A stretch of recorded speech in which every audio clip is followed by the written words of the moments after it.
Dito ta sa bukid. Hello there mga ka-wholesome people. Today, join me and let's go to Kahakay Beach Resort. Kahakay Resort is a rustic-themed resort located at Kunat, Aluran, Misamis Occidental. Inagsulod pa lang nimo makita na gyud nimo kung sa kanindot ang lugar. Plus, ang una jud namong na-appreciate is ang kabuutan ug ka-approachable sa ilahang mga staff. Visit their link on Facebook na diri sa caption. Ating resort open sa buntag from 7 a.m. to 3 p.m. ug magsugod nilang overnight alas 4 taman sa alas 10. Dapat gyud ay magpabook ta sa ilaha online sa Facebook. Kay pwede man gud pud ay sila modawat og exclusive nga booking. So para di ta mapalaw, mag-message ta nila daan. Ang ilahang entrance diri no kay 100 pesos per head. If you want, they also have food to offer.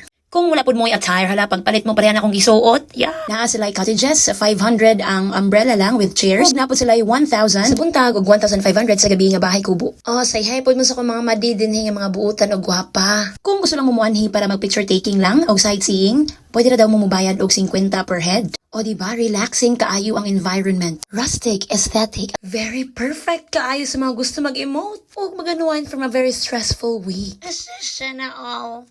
O ganili nga alaag vlog, hindi gini maghimpos kung wala niya akong best friend, Madam Ann, aning sa aking buhay. Nga natuwad nilang taon siya sa iyong kasupportive sa akin, oy, yung taon.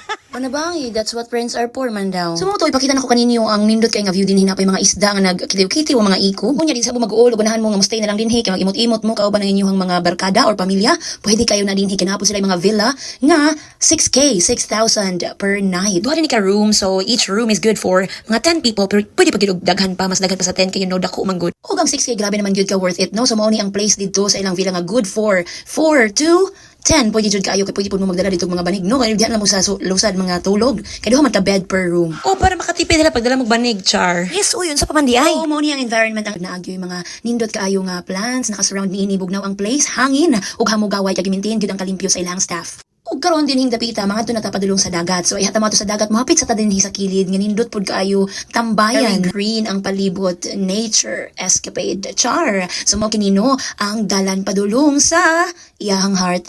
Pero nagid pud bitay heart din. Sana all na lang magid kaning lugaran nindot kay haray-haray din ug na kay problema, maglingaw kasi mong pamilya hala gora. To hapit ako nahudan og words kay grabe kanindot din ako ma-explain. Mo gining lugaran din mo malimtan kay dili ginahayang si Ann. Pag humanyag hayang ihanap pud nang ipakita ninyo ang nindot kayo nga function hall pud nila.